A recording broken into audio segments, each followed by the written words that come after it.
I'm all about healing. That's why the show's called Let's Heal with Beth Jones. And that's what I share my stories. I have other survivors on there who tell their stories. I don't focus on the trauma. We focus on the healing.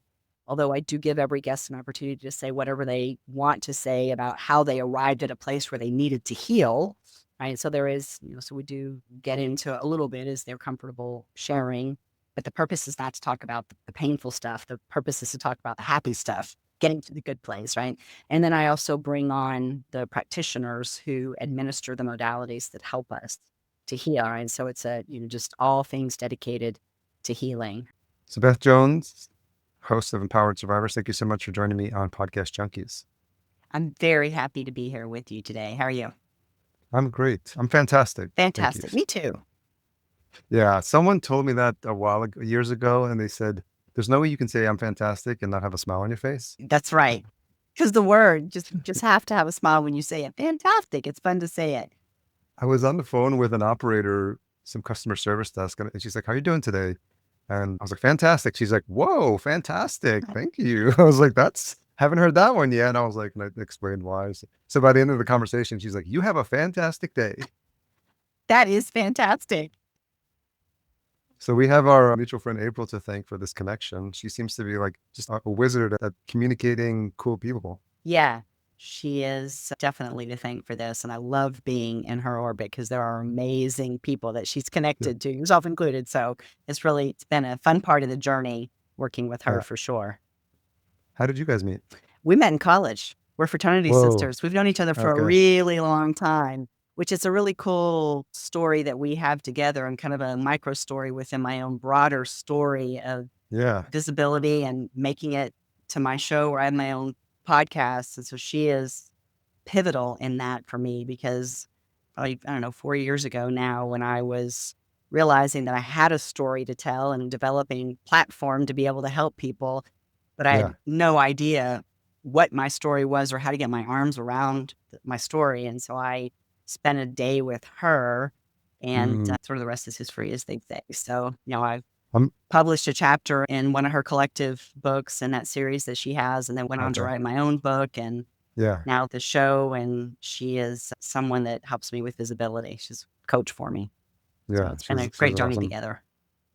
So I normally ask folks where they're at, in terms of where's home for you now. And then you've got a more interesting story about what home was like early on in your life. You've been a bit of a traveler. So start with where you're at now, and then wind the clock back to those early days.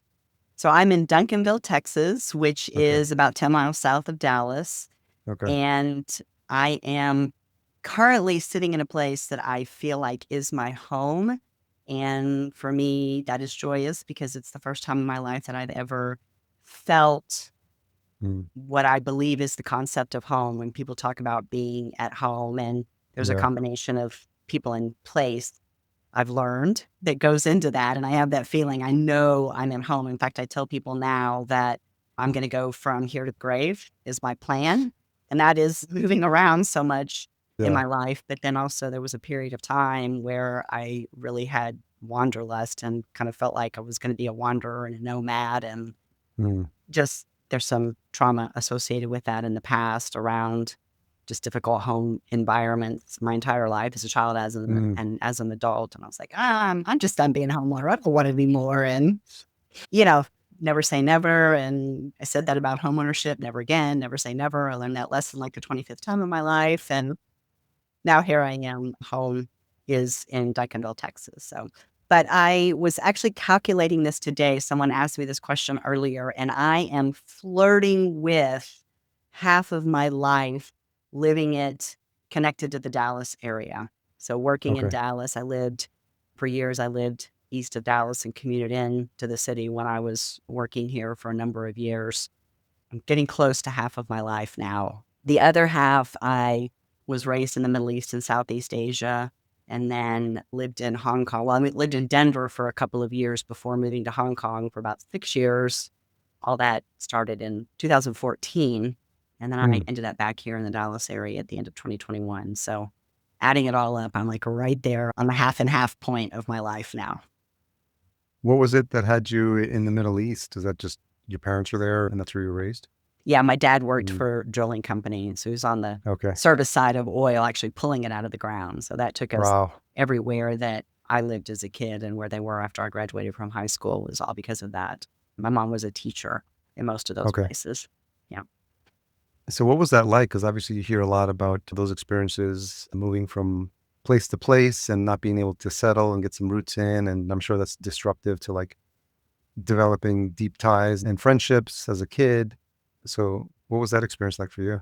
I've experienced all of that. So I do have wanderlust in my blood, and maybe I'm a bit transitory by nature, but I'm also highly adaptable.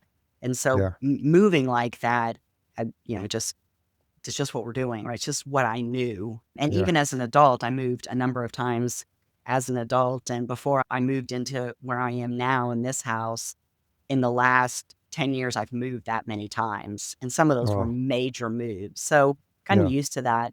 You know, it did make it difficult to build long-term deep relationships in those places, but I have many people who've been in my life for a very, very Mm, long time, even going back yeah. to being a kid when I was growing up. There's something very unique about being what they called a third culture kid, which is, Mm, sort of an expat living. You've got one national living in country, and your parents may be from two or three different places. You've been to a bunch of sure. countries that you've lived. There's something very unique about those of us who have had that lifestyle, and there is a connection there. So even though we're spread out around the world, you still have that connection. And in fact, Facebook, social media was one of the best things for people like me because Yeah. I have friends literally who live all over the world, and you lose contact with each other before social media. And that has brought us all back together, and now, Yeah. just watching the 25 to 30, 35-year anniversaries of, the high school reunions passing by, and you still get to keep up with everybody, which is really cool. So yeah, I mean, it did have its challenges, although I think we figured out ways to work around those deep rooted relationships that you would make. The bigger challenge for me really was with family and the extended Mm, family, because we would only spend a very short amount of time back in the US every year when I was yeah. growing up, mostly in the summertime. And, so all of the things like, Christmas and Thanksgiving and holidays like that, celebrating birthdays with family, I didn't grow up with any of that. So Mm, that was like a bigger challenge that I faced, and that whole idea of what does home mean? yeah. And because I Yeah. never grew up with any of that. Yeah. Yeah. And so having had that experience, the flip side of that is also the exposure to all these different cultures. And Yeah. it's something that a lot of folks that are raised here in the States, some people don't even have a passport. It's Yep. like they've never even left the country. But Yep. I do remember that first time I went into, not counting Mexico, just me, but just crossing the ocean and then, Yeah. going to like places like Amsterdam and Thailand. And like when you're there for the first time, it's a big culture shock, but it's almost like what the environment you grew up in. Has it given you like an appreciation for the richness and the diversity of cultures? Yes. And very foundational in making me the person who I am today. Mm, So I am very open minded and love all people. And I know there is much more about us that is the same than there yeah, is that's different. And the things that people focus on when they focus on our differences, they're really focusing on things that are superficial and surface level and don't really mean anything, yeah, right? And you yeah, learn that when you go around the world and see the different cultures and the way that people live. And yes, there are differences, but there are more similarities to us than there are yeah, those differences, right? And so I am super grateful for that, and it's part of my openness to any and everything. And when I say that, it's sort of like a no fear thing, although I'm not an adrenaline junkie. There are some things there that I think are, you're not going to see me bungee jumping anytime soon.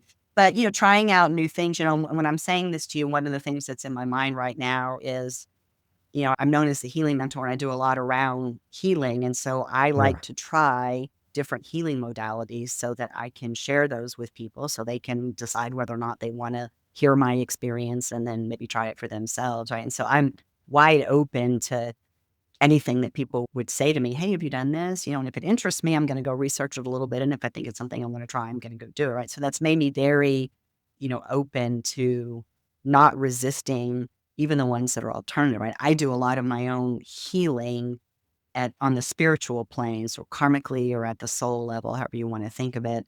And I use alternative modalities to help me do that. And I think my openness to being able to do that, kind of my openness, but my reception to it is all grounded in that diversity of experience that I had as a kid growing up. You couldn't pay me enough money to change that part of my life because it's so foundational in who I am today. I actually think that every person who lives in a first world or super modernized country, the US, this country, should have to spend a period of time outside of this country, but not in a major tourist city.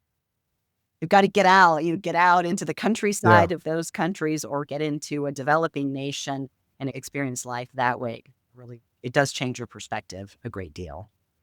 Yeah, I couldn't agree more. Yeah. And my partner's fond of doing the things that are off the beaten path when she's traveling, and just like, where do the locals go? Like, let's Yes, not go to the me too. restaurants that are in the books and the guides. Like, talk to the people who know, because then they'll take you down some dusty road, something to places that no one goes, and like the Yep. food or the experience is amazing. Yes, but you see it's packed with the locals. You're like, I'm definitely in the right place for what I'm after.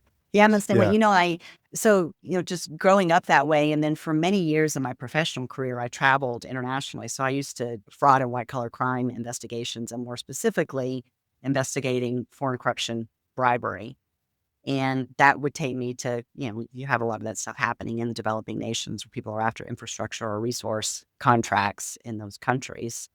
And that really took me to another level of becoming very localized in culture, and really getting to see countries in different ways. And so and that had me in traveling a lot, and in some, bigger cities, is me making the different connections into the different cities. But I've spent a lot of time in nice hotels and resort hotels. And so even that has lost its attraction for me.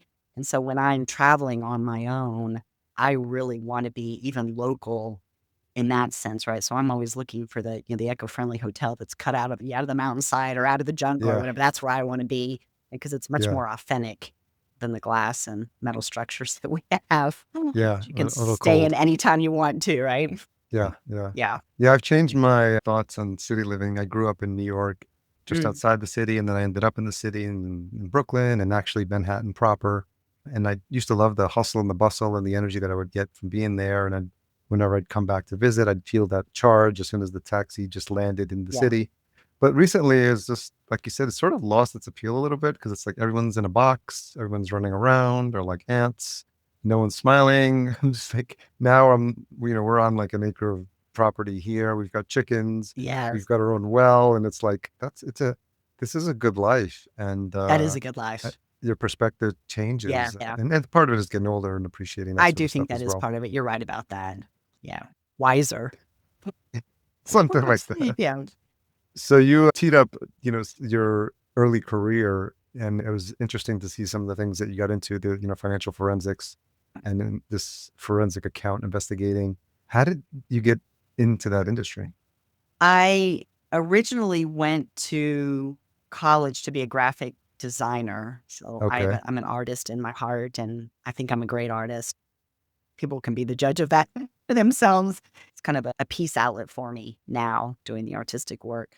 But I met my now ex-husband when we were in college, and I guess I would say he knew that we were going to end up married, and he probably, I don't know that he knew it directly, but there were some things about me that he could see and that he wanted. And one of them was channeling me in the direction of a career that was, in his mind, going to be more lucrative than being an artist. And so I very, naively made the decision to change my degree to get an accounting degree, business administration first. And then, you have to major in something. I'm like, well, great. What am I going to major in? Well, every company needs an accountant. So why not an accountant? I'm like, literally, that's how it went. I'm not kidding you, Harry. That's literally how it went, to decide I was going to get an accounting degree. And there was a lot of pain with that, because remember, I said I'm an artist. I do have a very analytical brain as well, that I had already completed 2 years under my graphic design degree. And so I was literally doing only the business administrative and accounting courses for like 2.5 years, right? It was crazy. I was an auditor for the first 10 years of my life, which was very boring. So when I came out of school, you really could become an auditor, or you could prepare tax returns. Yeah. And at least, doing audit work, you're with people. Tax returns, you're basically you and a computer. Even then, the early days of using computers. So I did the audit work for about 10 years and got bored with that because it is rather rote in what you're doing. And the way we audit today is very different from the way that I audited back in the day, and it got Mm-hmm. boring. And being Yeah. a bored audit partner is not a good thing. It's No. high risk behavior for you and your client and the firm that you work for. And Yeah. luckily, I just, started dabbling around actually with data and playing with data that was stored in the underlying operational and financial reporting databases for companies, doing Mm-hmm. data Mm-hmm. analytics early days. Yeah. And I was just like fascinated by all the information that was captured in these tables. And I started doing all these crazy analytics with them and just I was doing inventory analysis for companies at the SKU level and just, Yeah. super powerful stuff. And I ended up becoming an early software tool. It's still used today, but not anything like the tools that we have today. But I ended up becoming one of their super users. I was just Oh, completely wow. bitten by it. And I had an opportunity to use that on a case where I was able to entirely prove a fraud through the use of data analytics. I'm finding, some really good evidence, luck in Yeah. that case, but Yeah. really prove what they were doing to commit the fraud. And I was hooked at that point in time. I'm like, this is Yeah. what I'm doing the rest of my life. And this was a day. So, scandals like Enron and WorldCom and all those Yeah. big scandals, Waste Management, Tyco, they were the scandals had broken, the investigations were pretty much done, and we were in the litigation phase at that point, the bankruptcy and litigation phases of those cases, which, those were 10, 12, 15-year cases by the time you Sure. went all the way through the litigation process because there was Yeah. so much of it. So we were into the litigation phase, but I remember I was like, I would give anything to work on the Enron case. And I interviewed with a company called FTI Consulting that I ended up working for more than 20 years. And they had me pegged as like this nerdy accountant when I was in the interview. And they were working for 6 banks who had a joint defense in the Enron case. And they had an Okay. expert who was, doing some economic consulting, an expert worked for them, and they needed somebody to handle the accounting side of it. And man, they had me pegged from day one. So that was my first project that I worked on was Enron. I was like, I'm in Wow. heaven. I have hit my stride, right? And so what I learned about that is that the left side and the right side of my brain worked very well together because Mm-hmm. the forensic aspect of it meant that no 2 cases were the same. And so how we would go Yeah. about doing the investigation, you literally made it up from the very beginning. Some foundational things that we do in every investigation, kind of big ticket things around evidence collection and review and Yeah. writing reports and that kind of stuff, right? But the actual path through the maze, finding the evidence, literally the needle in the haystack was different every time, right? And I was really good at it, really, really good at the fact finding. An interesting factoid about me is that I'm double Scorpio in my astrology Mm-hmm. sign. And so my Yeah. sun sign and my rising sign are both Scorpio. And so what that means for me is that I am inherently born to bring light to dark, truth to secrets. And I did that for years professionally, 20 plus years. I did that in the forensic accounting world. And then I had an opportunity to go and do it for myself on this healing journey that I wanted. And the core of my healing journey was about bringing light to my own darkness, truth to my own Yeah. secrets of my family, not so much mine, but my family as part Yeah. of the healing journey. But I'm literally my makeup. It's It's in literally your blood. It's to in your do that DNA. work, right? So lucky for me, I was, I wouldn't say that I was in my purpose or really fulfilled by the work that I was doing, but I was content Yeah. because I found it very interesting. It was always unique and different, but wasn't doing something that I felt like was in service to others, which is where I am today, which is why I'm much more in my purpose with what I do because I'm getting to help other people, which is what I really am very passionate about.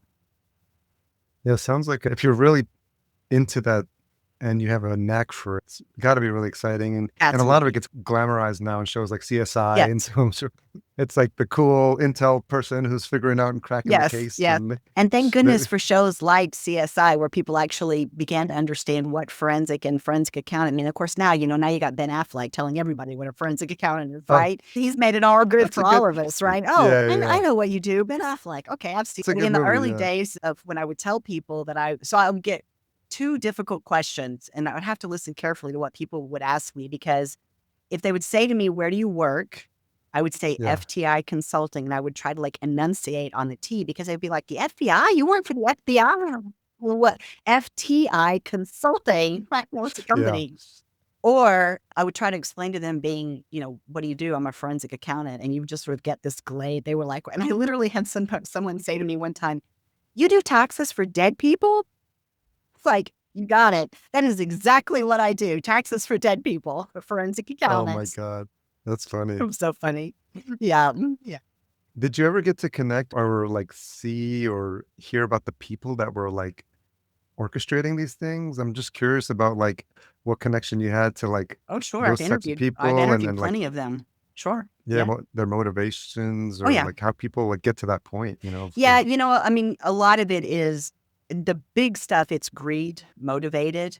yeah. And, the big frauds that were there, those were really about trying to keep the company the darling of Wall Street, right? And really trying to Mhm. keep what was being reported on a quarterly or annual basis about the performance of the company, keep it Yeah. where analysts expected it to be, right? And so they're always, analysts are always pushing a company. Next quarter has got to be even better, even better, even better, even Yeah. better. And that's hard in 3-month snippets, right? So many things happen to a company that make that almost impossible to sustain. But that's really what was perpetuating it. And then along with that, of course, when you're hitting those targets, the senior folks in the company and even coming down levels, they're being rewarded.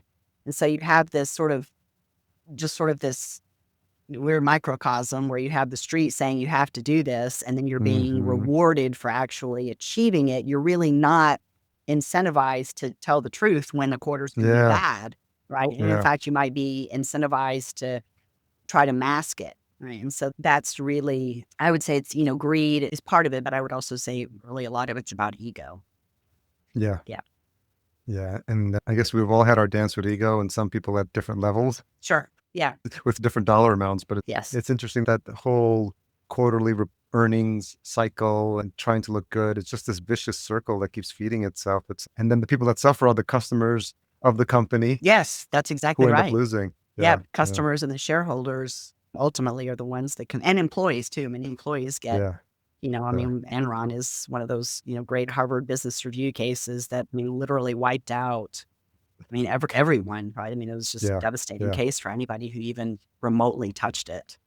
So you talk about in your bio about that experience as your first mountain, right? Is this something that you climbed? So talk to me about like the transition and, you've also mentioned your second mountain Yeah. as well. Yeah. So how did that come about? Yeah, well, I take that from the book titled The Second Mountain: A Quest for Moral Life, which is a book written by David Brooks, which Okay. whoever asks me about finding purpose and like Yeah. reinventing yourself and really figuring out what are you meant to be doing, I'm always pointing like that book helped me so much. So, I am like the poster child for what David describes in that book. And Mm, so I lived for 30 plus years on my first mountain, which many of us do. And that is, yeah. you go to school, you have a career, you have 2.3 kids. I don't have kids, but you're climbing the corporate ladder. You've got 4 cars, you got 5 houses, whatever it may be, right? You're just amassing. I like to say keeping up with the Joneses, which I can say Yeah. because I am a Jones, but that's what it is, right? That's exactly what First Mountain is. Yeah. Just, Yeah. continuing to grow, grow, grow. And, you may be in service to your immediate family. You may be in service to, arguably the organization that you're working for, but your focus really is on me and what I'm doing, Yeah. right? Yeah. And Yeah. then second mountain are people who are in service to anything but themselves, basically, is how I like to think about it, right? And so Okay. you think about that, broadly, what that might be. David's theory is that that very few people are born on second mountain. You've got to be like a Mother Teresa or a Yeah. Gandhi or a Martin Luther King. You're somebody like Sure. that who comes into the world and this is your purpose and that's what you do. Yeah. Yeah. Most of us, according to him, go through a valley, and there's a pivotal point in our life that sends us into the valley. And then we spend a period of time walking in the valley and then making our way up the second mountain. And that is exactly my path. Mm. So I'm bebopping along my first mountain, have no idea second mountain is coming, have no idea there is a second mountain, I have no idea, right? I have no idea I'm You're not like, within I Raleigh, made it. right? I climbed the mountain. I'm good. Right? I'm climbing it. I'm doing great, right? Except empty inside, I will say that. Empty, Yeah. lonely, alone inside, which I Yeah. didn't really come to learn until I went through the pivotal event. But I took a new role in my former career where I had taken a leadership position where I had a lot greater responsibility for not only a team of people across Asia, but also the clients that we were serving. And I knew that in order to perform well and succeed in that role, I was really going to have to be able to forge deeper connections with people. And as I was Mm-hmm. struggling, really struggling with that, it was something that I always felt resistance to, just like, and not like I couldn't get enough of myself out or be open and transparent enough about myself to be able to engage. And a lot of that I came to learn is because I didn't know who I was. Yeah. So I went into a hypnotherapy session. So I met my medical doctor one day right after gotten taken on this new role, and she was asking me how I was doing, and I was explaining this kind of, I guess, what I would call anxiety that I was having Yeah. about the Yeah. role. Just like, oh, we got this woman on staff that's a hypnotherapist. Like if you want to quit smoking or you want to lose some weight, it's that kind of therapy. No big deal. Maybe she can help you. I'm like, yeah, okay, sure, why not? Again, back Yeah. to I'll try anything. So here Yeah. I go. That ended up being the one of the most terrifying events that I've ever been through in my life. And Wow. it was a death and rebirth event for me. And so the person who walked into that therapy room died and never walked out. I walked out. This me walked out. And Wow. coming back to my conscious awareness, I became very aware of this massive wall that I lived behind. And it was like I crashed in, like I was like a wrecking ball crashing into the wall on that day.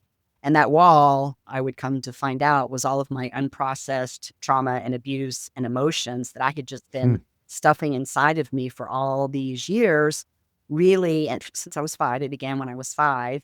And I really had just become emotionless. And so my inability to connect with people was because I didn't know myself and I didn't know how to emote. Like I didn't know how to do that. Here's another fun, ironic fact about me is that my human design is to actually connect with people at a super deep level. That Yeah. because of my trauma and abuse, I could not live in my highest state, like my highest energetic state. It was like just like this cap that was sitting over Yeah. it. And until I Yeah. did the work to release all of that, I literally I had to go find myself is what I had to do. And now I'm on the opposite side of that. And now, like, if you meet me for the first time, good chances that we're going super deep in about 30 minutes. And if we don't, I'm like, you I know love what, it. we might just might not be a connection here, right? So like radically Yeah. transformed even at that aspect of my life. But it's a great example of how when we don't deal with trauma and abuse and our emotions in a healthy way, how that can really just suffocate us, right? And so, Yeah. that event, the hypnotherapy event, was took me into the valley, and then I spent, a Wow. period of time walking through the valley and on my healing journey for a lot of that. And that, going back to, the April point that I mentioned early on, and that was, a big part of my healing was recognizing that I had this story to tell and then Mm. figuring out what is the story and how am I getting that out and what am I doing with it. And that's what I do Yeah. now on my second mountain is use my lived experiences, my story, my own experience, what I know works to help other people to shed all that stuff that we carry when we're an unhealed survivor and I thrive. wonder what Get that. to the place where they're thriving in life, not just surviving. Yeah. Yeah. I wonder what that session was like for that therapist who had no You idea know, what she was So a in normal for. hypnotherapy session is about 90 minutes because it's 15 minutes Yeah. to take you in to like, Yeah. tell you, take you down. You're an hour in therapy and that session, then 15 minutes to bring you back out. I was in her Mm. office for 3.5 hours and she didn't practice for a while after that. So it was equally as traumatic for Wow. her. She was relatively new and I think it Okay. just freaked her out because she had not what I experienced was not, I want to quit smoking. Let me just tell it was not that at all. Right. I mean, it was Yeah. It literally a sounds like. terrifying event for me and it freaked her out because I was in the subconscious state for so long because I was in a panic and could not get me calmed down enough to where she felt like she could bring me out of that Whoa. state. And so she Wow. just, she took a pause. She did a lot to try to get me resources. I was living in Hong Kong at the time, Okay. and Hong Kong is getting better in terms of mental health awareness and talking about it and dealing with it. And that's, because people who are actively advocating and working on that, including a very dear friend of mine who I found my way to a support group that she had started a year Mm. before. an American woman who had begun this, and it was, for female survivors of either child sexual abuse or adult, as an adult being sexually abused. That was her entire mission at the time, was just to develop the Yeah. support group because her therapist had encouraged her to do that. And that has gone on to complete advocacy work now, where she's law reform and advocacy and prevention awareness, right? So she's really doing some really fantastic things with that. So, it's her, she's on a mission with a bunch of other people in Hong Kong to change that, but the resources were fairly limited, right? And so this woman who'd been my therapist, the hypnotherapist, was trying to help me find resources. Okay. Unfortunately for me, I found both Tara, who's the founder of the support group called Talk Hong Kong, which I think is a beautiful name, Talk, because that's what we need to do, and that those things happen to us. And then I found my trauma therapist there, she lives in California now, and I still work with her today, almost 5 years later. So, or it is 5 years later. So, yeah. And kudos to the company for having a resource like that, because not all companies do. And I think, maybe they think it's like a nice to have, but in your case, it was transformational. And just to have something that you didn't even know you needed, but they had a resource for you to go to, I think is really important.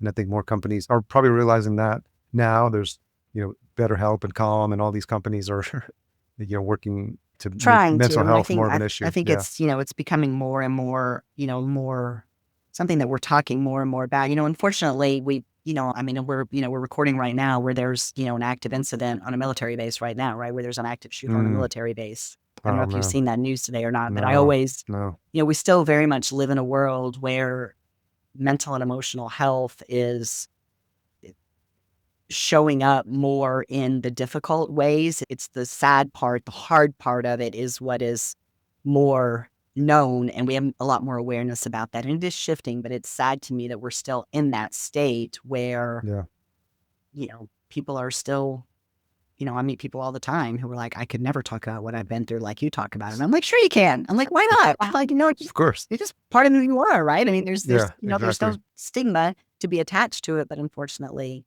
there is, and there are, so many people who aren't getting the help that they need. So I am a huge advocate for that, and a huge advocate for getting proper therapeutic treatment if you need to have it. So it's been something that's saved my life. I mean, trauma therapy, my therapist, she's literally helped to save my life, literally. Wow.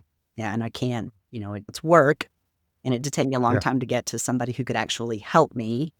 But once I was there, it's been amazing what she's been able to help me do. And I'm just a huge advocate for getting it right. It's part of what I do, is to help people to get through that process of the pain of going through finding a therapist that works for you, because it can be challenging. The chances of you finding the right person the first time out of the gate, maybe not. Wasn't my experience, right? So that's a deterrent, right? If you spend time with someone and then there's not a match there for some reason. Yeah, of course. Especially if it's your first experience with one. Yeah, it can be a deterrent to continuing, because that's painful. You have to tell your story again, and that hurts. It's painful, right? And so, but I, got some experience with that, and I know what made it different for me once it worked. And so that's the type of thing that I like to work with people on. Yeah, it's really important. And I think it's the more people talking about these issues, we think there's like, oh, there's enough people talking about this topic, and there's enough people talking about trauma. We'll get to your podcast as well, but I think you just alluded to people who just have that block and feel shame or feel whatever it is that keeps them from talking. And I think it's just, they need to hear it several times, or they need to hear someone else share a similar story that's maybe even worse than theirs. And they're like, okay, yeah, like maybe. But it's, for some people, it takes, repeated exposure to, brave people like yourself to feel like it's okay for them and it's safe for them. So I think the more these conversations happen, the better. I mean, you're like me. I mean, I didn't know until I was 50. I literally didn't know that I had something I needed to deal with until I was 50 years old. And it just kept building for 45 years. And then all of a sudden I'm confronted with it. So that, that is, people have had, as I've been reinventing myself and building this platform, of course, as you know, and working with you, you'll probably ask me the question. So I'm going to answer it for you right now. People say to me, who's your target audience? And I'm like, everybody in the world, literally, because we've all suffered trauma and abuse, and every one of us is at a varying degree of healing, right? There is no end destination on healing, right? I mean, and that's because we are humans, and we continue to have the human experience in relationships where a lot of our pain comes from. And so we're always going to be healing because there's a new experience with someone or something that has harmed us. And so it's happening. But where we hope to get to is in a place where we've done it once for the past, the really hard stuff that we've already survived. And now we have a skill set where we're quicker and more resilient when we face those challenges in the future. And we know what to do in order to deal with the situation and move ourselves forward, right? And so when I tell you that, literally every person on this planet is my audience, right? Because we're all humans with that human experience.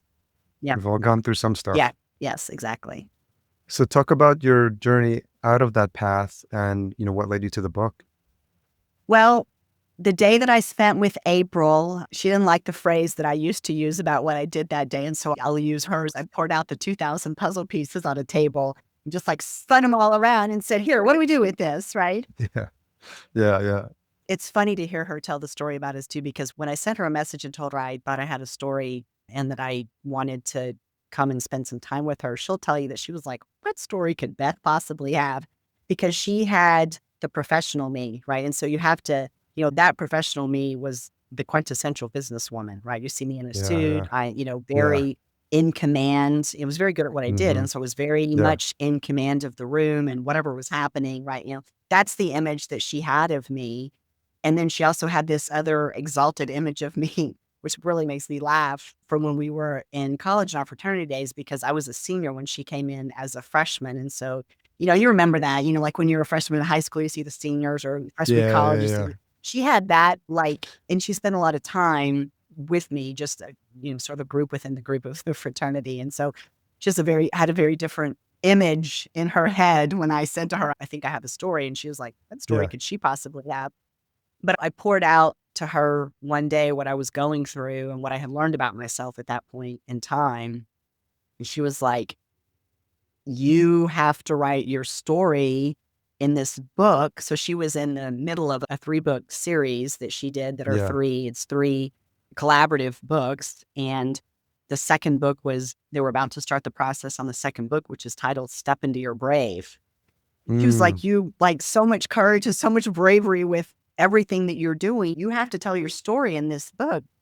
Again, because I'll try anything. Sure, why not? Of course. I'll write my chapter. I'll write my story for this book. And so I did. How hard could it be?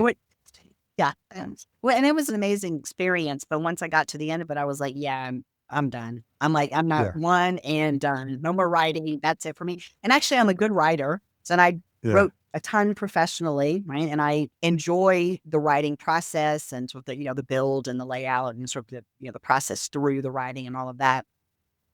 But, that obviously is deeply personal, very different from professional writing. So that book came out in October of 2022. And then in the summer of 2023, my therapist started doing a little research on my brain, which she likes to do from time to time, kind of picking at my brain, like wanting to understand what's happening up there, because of the way that I can process things. So she started asking me about what I thought about the concept of forgiveness. And we talked about it for 3 months. And in those 3 months, I went out and did some research on books that I could find on forgiveness. And now what people tell me is, well, you wrote the book you couldn't find. And that is the truth. So it was everything that I was finding in the books that I was researching just didn't sit well with me. And it was everything from the cover of the book. So actually, if you see this color behind me, that's the main color on the cover of my book, because it's bright, right? It's bright and light and happy. And I was seeing this color, their color, or, black, kind of, like dark, ugly colors is what I shouldn't say ugly, but dark, drab colors is what I was seeing in a lot of the covers. They just didn't evoke happiness. And I was in this very happy, jubilant place because of what I had gone through to heal myself. And then two other things I found is you literally can pick between like 4 and 12. You can pick the 4 steps, the 5 steps, the 8 steps, the 9 steps, the 10 steps to forgiveness. And I was like, okay, so what is it, your favorite number? I'm like, what do you pick, right? I don't know, right? And then the last thing was, most of the books advanced the idea that you either have to heal to forgive or forgive to heal. And I was like, well, I don't know, which is it, right?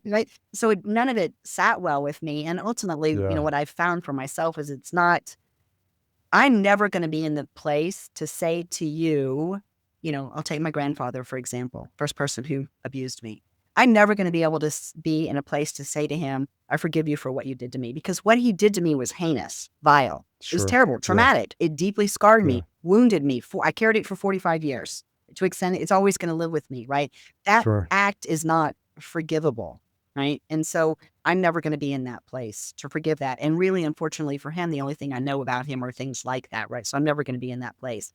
But where I've come to is that I've been able to let go of any emotions attached to him that were constraining me from being able to show up in love. Right? That's where I came to. And ultimately that's what what's what I learned on my journey. Right. And so going through that whole process of trying to kind of figure out for myself, what do I think about all these books? What's missing? I have a different viewpoint on it. How did I get here? Like all of that was ruminating in those 3 months. And then my aunt died, and so it was my grandfather on my dad's side. This is my dad's sister, and she was abused quite extensively by my grandfather. And the day she died, I knew that I was writing the book, and I was writing it for her to begin as the first survivor that I honored was her. And then I've written it for every other survivor, including myself, who's been through something painful in their life that has wounded them. And so once I made the decision, and that was in September of 2023, and it was just, it was, a year later, the book was out in October of 2024, and I probably could have published it, 3 or 4 months before I did, but timing, I believe in the astrology and the energy of the universe, and it was the right time for me to put it out. And so I held it until October. But my coach that I hired to get me through the writing and publishing process, she said to me at the end, she's like, I always leave room for the snafu because it's always going to happen. She told me it's the first process she had ever been through that it was seamless from the beginning to the end. Wow. And it's, because it's supposed to be out there. The book is supposed to be out there. This is what I'm supposed to be doing. Second mountain, right? Here's my second mountain coming to life, right? And so that, after when the book was finished, I was actually again down with April in the summer, last summer, and probably in June or July, just spending some time with her. And we were talking about like, what's next and where am I going with all of this, and I was like, well, I'm going to keep writing a blog because I'm enjoying the writing and I have more to say. And so that's, you have stories to tell. And so that's where I'm going to do it. She's like, well, if you record a blog, you have a podcast episode, and if you record it, you now have content for YouTube. And I was like, oh,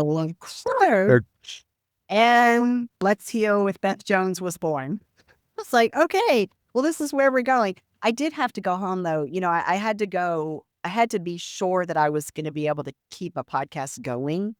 And, it was important to me to know that I had a pipeline of episodes before I started it. And I'd actually been thinking, having written a collaborative book, of course, you get those same kind of ideas when you're, when you're transitioning, like when you're literally reinventing yourself as you're moving, but you don't really know you're reinventing yourself, which is what I went through for a period of time.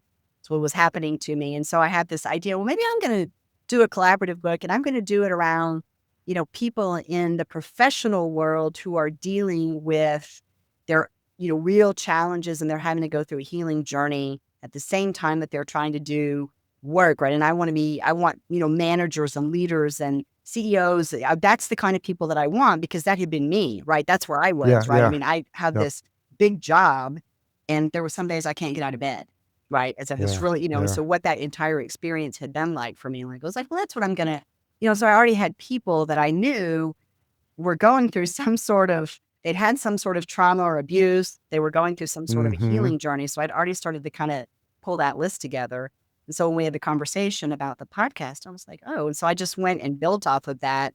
And I sat down, and within a weekend, I had a list of over 50 people who I knew that I was going to be able to reach out to and say, hey, would you do this? Now, obviously, being in this format and being on camera and telling your story this way is different than writing what you want in a book, right? Some person asking you a question you may or may not want to answer, right? Which I don't ever do that to my guests, but there is that natural hesitation, right? It's different to be in a book than it is to be on someone's show. But that, all of that let me know that there was definitely a platform there. I had access to the guests, and that has just, continued to grow. And some of the people who are on that initial list are way down my list now, because I meet so many more people that are coming into the fray that I bring onto the show. It's just been a natural evolution, and I'm all about healing. That's why the show's called Let's Heal with Beth Jones. And that's what I share my stories. I have other survivors on there who tell their stories. I don't focus on the trauma. We focus on the healing. Although I do give every guest an opportunity to say whatever they want to say about how they arrived at a place where they needed to heal. Right. So there is, so we do get into a little bit as they're comfortable sharing. But the purpose is not to talk about the painful stuff. The purpose is to talk about the happy stuff, getting to the good place, right? And then I also bring on the practitioners who administer the modalities that help us to heal, right? So it's just all things dedicated to healing, right? And so it's been a great mix. I have a lot of fun with it. It really is a great amount of fun. And I just today released episode 27, went out today. So since it just launched in January, 27 already went out. So when I was like, well, maybe I'll do one a month, and of course, people are always, somebody like me, I have people like all the time, like, oh, I see you, I can help you, I want to help you, right? So people giving me all these ideas. And luckily for me, a lot of that, I'm pretty good at taking on and kind of chewing and what resonates with me. And so at first I was like, well, if I get one out a month, that'll be fine. And then they said to me, oh no, you have to have it at 8 a.m. on Tuesday morning, every single Tuesday of every single week, like clockwork. It has. And I was like, well, that is never going to work for me because I am not that prescriptive at all. Yeah. So I've committed, I get one out, I think I'm averaging every 10 days now. So, and that cadence works for me. So, when I do a little bit and that's what's important. Yeah. Little advertising before it drops, let people know it's coming, and a little bit afterward.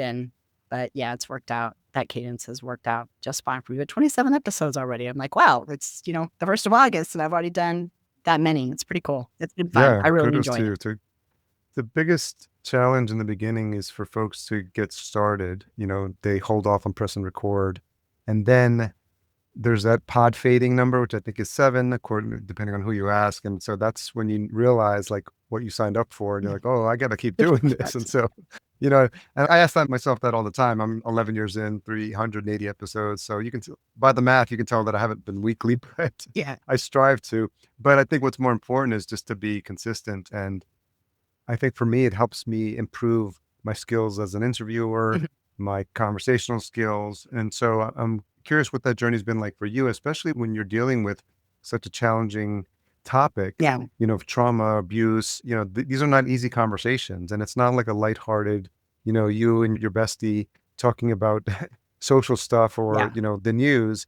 You're talking about real stuff that people have gone through. And so how did you come to kind of find your voice in the seat of the host to hold space for these, really powerful conversations?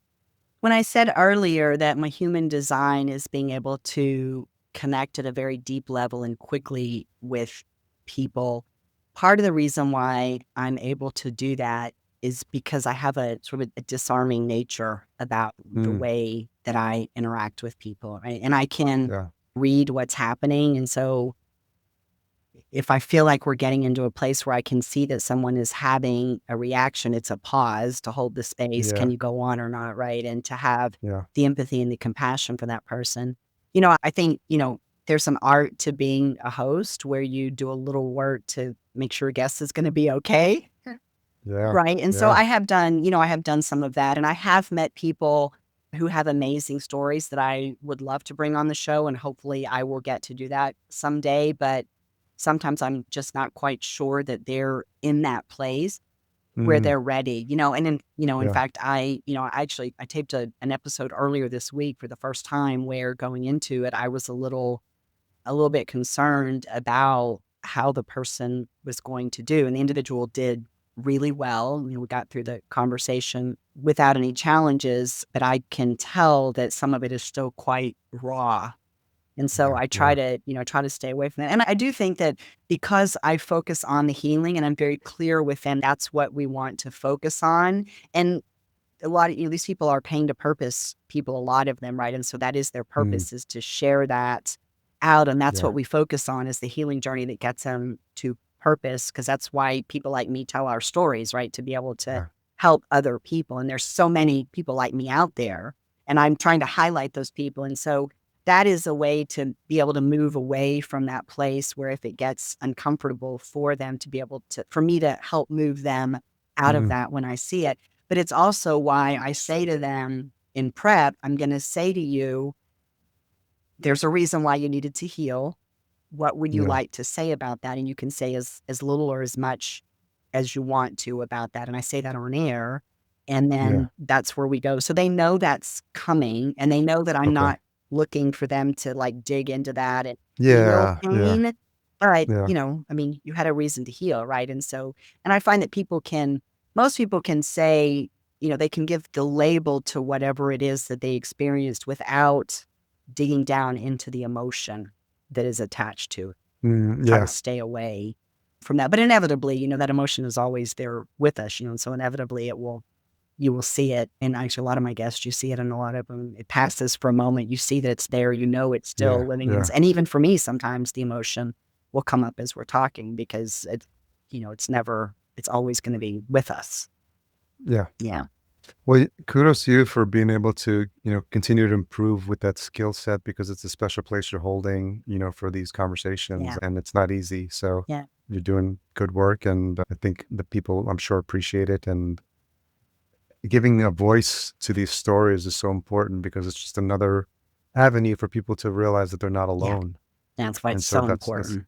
really important. Yeah, it Yeah. is. Yeah. And I mean, what I said earlier, it's actively happening today. It's just so sad that so much of that is still happening. And I feel blessed and honored to be in a place where I can just do my little part to try to help people not be in that space where, the answer for them is catastrophic in one way or Mm, another. And that's the reality of what we're talking about with what many of us have been through, myself included, right? I sure. spent years really trying to destroy my life. I was super successful professionally, but personally, I was in a very different place. And, Sure. and doing some things that were dangerous, reckless, could have been catastrophic. And that is just sometimes where we find ourselves when we've been Yeah. harmed in that way and we haven't had an opportunity to process that out and deal with it. And we're unsure about whether we're lovable or, can I love? Can somebody, I mean, there's all kind of crazy stuff that goes into our mind Yeah. that, really can be quite harmful. And catastrophic is a good word for it. And that's Yeah. really what I'm hoping to do is just, it's what I'm doing is my small part to help people to see that it's okay to talk about it and that they're not Mm-hmm. alone and that you can get Yeah. help. And that's the subtitle of my book is You Too Can Heal for a reason, right? Because I know you Mm-hmm. can. I did it. I did it. Yeah. Yeah. Anybody can do Yeah. it, right? And, Yeah. it's simple, it's hard, but it really is, what you need to do in order to be able to heal is actually quite simple. The work is just hard to get through it. Yeah. But, Yeah. yeah. But it's worth on the other Well, side for sure. and I'm honored to be working with you. We're going Thank to you. I'm be spending some excited. time together over the next couple of months to see what we can do to Yeah, I'm excited. help streamline and grow your show. So that's going to be Yeah. fun. A couple of questions as we wrap up. What's something you've changed your mind about recently? Owning a home. Oh, like literally, like I just closed on this home. I mean, I made the decision sometime in March that I was going to be a homeowner. And that's only because, so I've been renting Yeah. I entered 2021 paying the housing costs on 5 places in this world, which was a stupid amount of money every single month. And Wow. so when I moved back to the US, all I had was my rent because divorce was Yeah. done by then. And that's it. I had rent. And I'm like, I'm just going to be a renter because when I say PTSD, home ownership PTSD, I'm not kidding. Again, that's a Yeah. whole nother podcast episode about like what I experienced The with that. Homeowners And I Podcast. was like, the whole life, never, ever, ever, ever again, never am I going to own. Yeah. And in March, and Never that say went never. actually really quite quickly, making a decision to buy the house and finding it. And now I'm in this place that I feel is home, right? And so I know I made the right decision, but that was a big one. Yeah. Yeah. Yeah, I can relate to that, because I don't think I've ever lived in any place besides my childhood home for more than 3 years or 4 Oh, years. Because with my ex, we know. we were in New York and then Atlanta, and then we came back to New York and then moved to LA, and so it was always different, and it was always interesting, this idea of like home and what does home mean, and home is where the heart is, and so But what does that this mean? is yeah, what does that even mean? So where we're at now, I think is we're going on 3 years, but it feels like home because of like the calming nature of what it feels like to be here, Yeah. and the surrounding area and the quiet that you hear when you go to sleep. Yeah. So those are the things that matter. Such a great feeling, isn't it? Yeah, Yeah. it is. Yeah. What is the most misunderstood thing about you? Oh, the most misunderstood thing about me. So today I'm an open book and very transparent. There are people in my family where I'm still trying to heal some of the family issues that are there. Mm, I'm misunderstood in yeah. that place. But I think the most misunderstood thing about me is something that I've revealed and brought light to. And it's sort of what I alluded to just a moment ago, being a radically different person today than the one who people knew me as, right? So even the example that I gave of Mhm. April, where she had sort of this exalted, Yeah. elevated kind of, you Yeah. know, picture perfect view of who I was. And I'm not that person at all. Inside of me, I Yeah. was not that person at all. Right. And so, I mean, they're like literally everybody in my life misunderstood me because I just let that live because I thought that, I mean, and they're, Mhm. and I'm not faulting myself or saying that I was making it up or anything, it's just where I evolved to as a survivor living in my unhealed survivor state. Mm, Right. And so that yeah. entire person that I wore a bunch of masks, right, that everybody else gave to me. And Mm, I took them on happily and like they became my Achilles heel in many instances. yeah. Yeah. And because of that, I was very misunderstood. And I'm not in that place anymore because I'm very clear about who I am. I've taken all that Yeah. off, right? I've a journey to get to where I am today, but I'm very transparent about who I am and very open. So I try really hard to avoid those ideas that might not be accurate about who I actually am. Well, thank you for being so open about your journey. And it seems like the story is there's still more to be told. And I think there's a Yes. lot more coming. But it's interesting to see, that your journey and your path and, how you were raised and where you grew up and the experience you had there and how successful you were in life. But like, it's almost like that picture, they keep giving that picture of the duck who's calm on the surface, but underneath, like everything's kind of like hectic and crazy. And maybe it even wasn't underneath, it was Yeah. inside, for you. And so, and having been in corporate for 20 plus years, I look back at that person too, and I'm just like, well, I just not, there's aspects of that I don't resonate with, and not me. And just to think that things I said and things I did, and you just grow and you just Yeah. mature, and when you know better, you do better. So it's been exciting to get connected and to come into your world and to see what you're doing. And it's very Thank you. powerful stuff. So Thank you.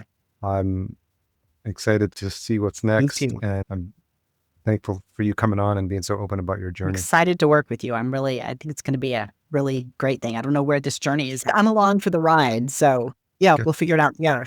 It'll be fun. Yeah. So where's the best place for folks to connect with you if they want to learn more? The best place, either through my website, which is empoweredsurvivors.com, connect with me Yep. there, or you can find me anywhere on social media at Beth Jones Healing Mentor is my handle everywhere, especially on YouTube. So go find me on YouTube and please subscribe to my channel. It's where you can find my show, Let's Heal with Beth Jones. And we'll make sure all those links are in the show notes. Thanks again, Thank you. Beth. I really enjoyed this conversation. Thanks, Harry. Me too. Have a great day. You too.